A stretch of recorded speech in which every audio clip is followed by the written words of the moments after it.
안녕하십니까. 이동환 TV입니다. 오늘은 언론 자유를 막았다 하는 이야기를 하고자 합니다.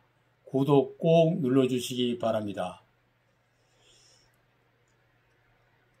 현재 언론의 발표에 따르면 중국의 코로나 바이러스의 확진은 걷잡을 수 없이 계속 확산되고 사망자는 계속 늘어나고 있다고 합니다.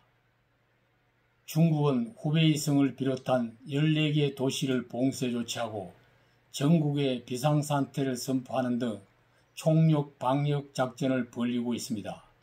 중국은 14억 인구의 세계 GDP 성장률 8.1%를 자랑하는 G2 국가라는 자존심을 가지고 있습니다. 그러나 우한에 발생한 신종 코로나 바이러스를 막지 못하여 국제사회에서 국가의 신진도와 위상이 하락되고 있습니다.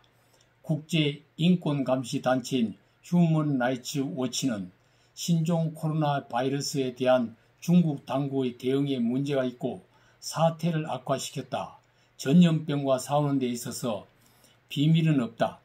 정치 권력의 유지보다 공중보건을 우선해야 하고 완전히 투명해야 할 시기지만 슬프게도 중국의 접근은 그게 아니었다고 강조하고 있습니다. AFP 통신에 따르면 카네스 로스 HRW 사무총장이 제네바에서 기자들에게 중국이 발병 초기의 우한 폐렴에 대한 보도를 금지했고 소셜미디어에서 당국의 대응을 비판하는 목소리를 제한하려 했다고 비난했습니다. 사우스 차이나 모닝포스트는 6일 중국 칭화대 시장눈 법학 교수가 공산당 지도부가 인민 앞에 정치를 앞세웠다고 비판했다는 보도를 한 바가 있습니다. 시 교수는 우한 폐렴 초기 대응에 실패한 것은 중국에서 시민사회와 언론 자유가 말살됐기 때문이다. 공적 논의가 이루어질 가능성이 완전히 봉쇄되어 있으며 이로 인해 사회의 조기 경보를 울릴 수 없었다고 비판했습니다. 그리고 독재 치하에서 중국의 정치 시스템은 무너졌으며 30년 이상 걸린 관료 통치 시스템도 가라앉고 있다고 비난을 했습니다. 중국의 저명 지식인 쉬주융은 최근 소셜 네트워크 서비스에 올린 글을 통해 무역전쟁, 홍콩 시위, 우한 폐렴 등 주요 위기에 제대로 대처하지 못하는 시 주석은 물러나야 한다. 시 주석의 정치 이데올로기는 혼란스럽고 통치 모델은 시대에 뒤떨어졌으며 완전한 사회적 안전망을 구축하는 정책으로 중국을 망쳐놓았다고 비난을 했습니다.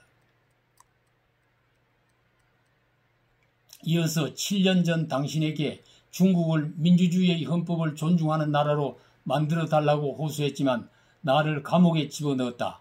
다시 감옥에 갈지 모르지만 인민을 위해 다시 한번 당신에게 물러날 것을 권한다고 말했습니다. 최초로 신종 코로나 발병을 발설해 당국의 제재를 받았던 이원양 우한 중심병원 의사가 감염되어 사망하자 영웅이 죽었다고 애도하고 있습니다. 중국 우한의 폐렴 팬데믹 사태가 정치 권력과 민심을 흔들고 있습니다. 우리 우한 사태는 인민의 안전보다 공산당 권력 수호에 급급하고 있는 사회주의 통치 체제의 낙후성을 그대로 드러내고 있는 것입니다. 공산당 독재의 경직성과 폐쇄성이 사태를 더욱 악화시키고 있습니다. 인권과 민주주의도 없고 언론의 자유와 알 권리도 없는 중국 제국의 가면이 여지없이 노출되고 있는 것입니다. 국제적 망신을 당하고 있는 것을 중국은 스스로 모르고 있는 것입니다. 우리에겐 중국 인민의 정부에 대한 비판과 항거를 강 건너 불러볼 일이 아닙니다.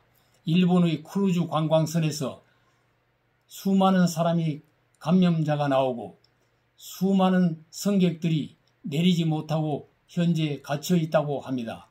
한국은 오늘 현재 우한 폐렴 격리자 대상자가 계속 늘어나고 사망자, 확진자가 계속 증가하고 있습니다.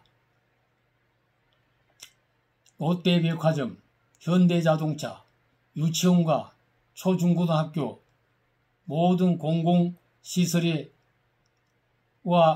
기관 기업이 문을 닫고 사회적 거리두기를 하고 있습니다. 중국에 대한 병적 공포증인 시노포피아가 퍼지고 있으며 숙박업과 음식점에 손님이 줄고 감소되고 있습니다. 정부가 신속한 사실공지와 방역 대책을 실행하지 않고 언론을 통제하면 유언비어는 증폭되고 전염병은 막을 수 없는 것입니다. 다른 나라는 중국 항로를 중단하고 중국인의 입국을 차단하는데 우리 정부는 중국의 눈치를 보고 있다는 비판을 받고 있습니다. 중국은 대국이 아닙니다. 보군과 언론의 후진국입니다.